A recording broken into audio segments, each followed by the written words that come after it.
Prince meet my girlfriend Neetu. Oh hi, হাক করাটা একটা সিম্পল ভদ্রতা, আপনি সেটাও বুঝেন না। ভুল। আরে যাদের কোনো ফ্যামিলি ব্যাকগ্রাউন্ড নেই তাদেরকে কি বোঝেন? কি বললি তুই? Where is this I? একটা আনকালচার্ড খ্যাত মেয়েকে খ্যাত বললাম, কিছু ভুল বললাম?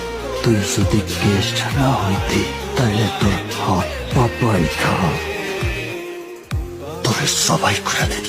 যা আরিয়ান খানের ছেলে প্রিন্স, আমি যদি মুইতা দেই না এইরকম 4-5টা ভাইয়া এমনি ভাইসা যাইবো। এই আনকালচার মেয়ের জন্য আমাকে ইনসাল্ট করলি, আমি তোকে দেখে নিব। কি বলছিলি তুই? তুই নাবেদ খানের ছেলে? তুই মুখটা দিলে এমন মেয়ে পয়সা চায় আজকে তোরে ভাষায় দিবি। ওই জানোয়ারের বাচ্চা আমার মুখে মুইতা দিছে, এখন তো আমার চাপ লাগতেছে না।